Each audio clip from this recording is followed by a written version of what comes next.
Fala pessoal, sejam todos bem-vindos a mais um vídeo da Rapport Empatia, o canal onde você aprende a se comunicar melhor com você mesmo e também com as outras pessoas, comunicação interna e externa. Se você está acompanhando os nossos vídeos aí semanais, você já sabe que a gente está numa playlist aqui, né, numa sequência de vídeos falando sobre o modelo de Milton Erickson e no caso de hoje a gente vai falar sobre as comparações e os julgamentos. Mas antes de a gente chegar nesse assunto,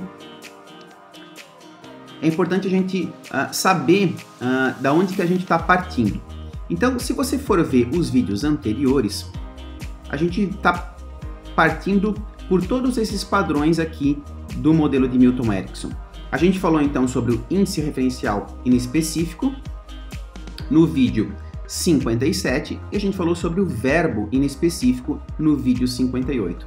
Se você está acompanhando, você já deve saber bem a diferença de uma comunicação utilizando mais o metamodelo de linguagem e uma comunicação utilizando o modelo de Milton. Porque, na verdade, o metamodelo de linguagem ele vai utilizar uma linguagem mais específica e, por isso, ela é muito mais conveniente para a liderança, né? Quando você está trabalhando com equipes e tal, o metamodelo ele é muito eficiente. E quando você está falando de relacionamentos, então a linguagem de Milton, inclusive para trabalhar com mudanças, ela é muito, que é uma linguagem mais abrangente, mais inespecífica, ela é muito mais útil nesse sentido. Então, como é que ficaria aqui as comparações e os julgamentos utilizando o padrão do modelo de Milton Erickson? Primeiro, o que são julgamentos? Julgamentos são ditas opiniões sem especificar de quem é aquela opinião. Então, por exemplo, o açúcar pode trazer benefícios ao cérebro e à saúde.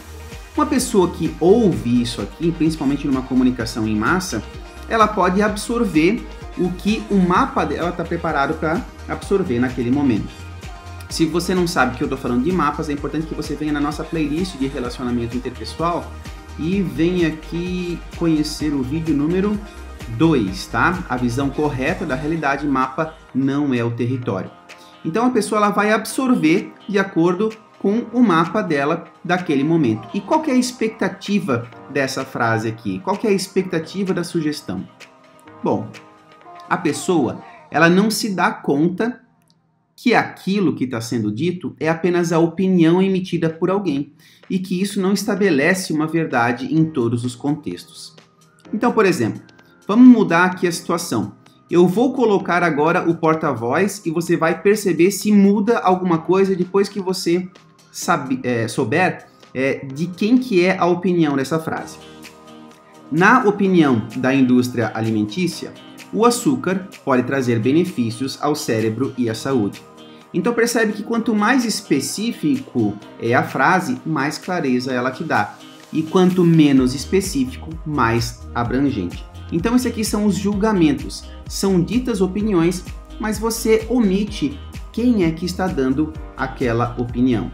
E quando a gente fala de comparações, a linguagem ela não indica quem ou o que está sendo comparado. Por exemplo, todo mundo já sabe que no Rio Grande do Sul é frio.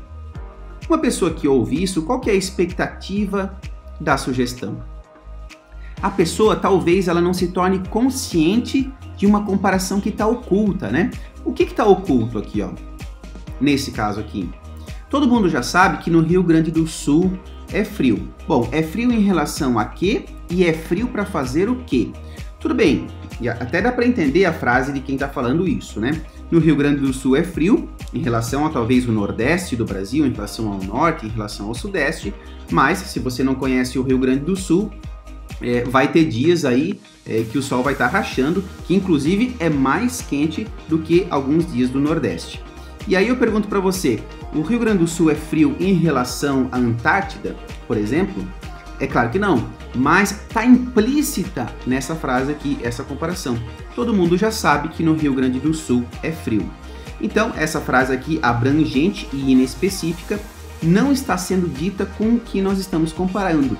E se eu quisesse, por exemplo, se eu soubesse o critério, a gente não falou de critérios aqui no canal, mas se eu estivesse vendendo, por exemplo, uma passagem para o Rio Grande do Sul, eu poderia estar enfatizando através dessa frase se eu sei que o meu cliente ali ele gosta de frio.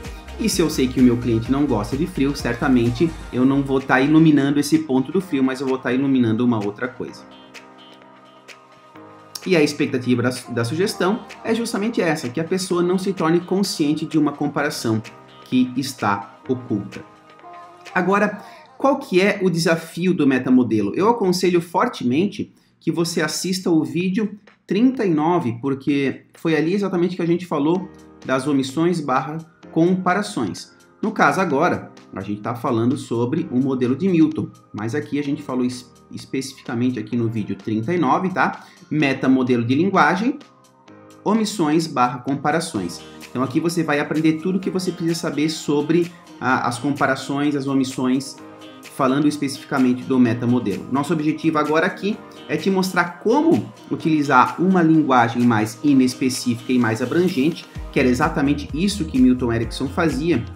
Ele jogava de uma forma bastante inespecífica através desses padrões que a gente está vendo aqui, e a pessoa ela fazia as mudanças que tinha que fazer naquele momento. Na verdade, em alguns momentos, Milton Erickson nem sabia o que estava fazendo, porque sabia que a pessoa já estava pronta para fazer aquelas mudanças.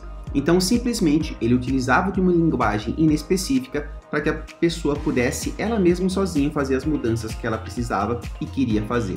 Então, como que fica aqui o desafio do metamodelo de linguagem? Quando você ouve, por exemplo, estou perdido, perceba que não tem nenhum lado da comparação. Quando não existe nenhum lado da comparação aqui, você vai utilizar em relação a quê? Então, você está perdido em relação ao que especificamente? Eu não tenho a mínima ideia em relação ao que ele está perdido. Então, eu vou utilizar perdido em relação a que especificamente.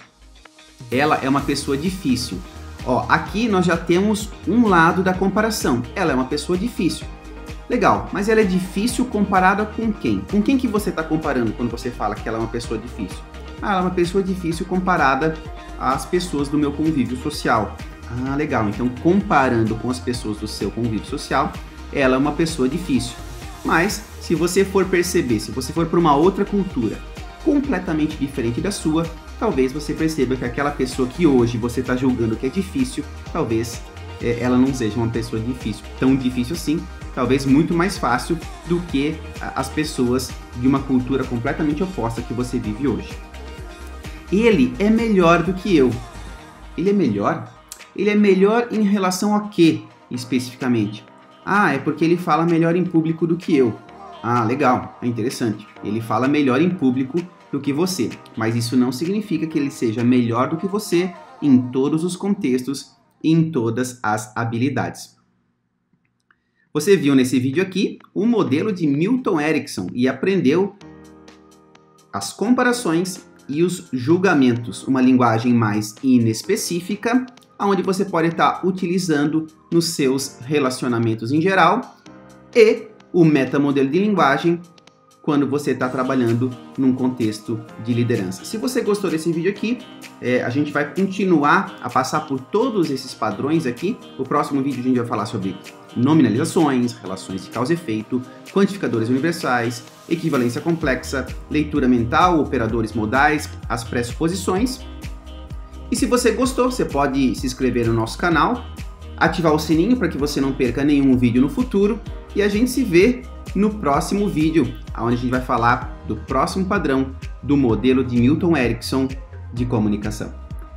Tchau!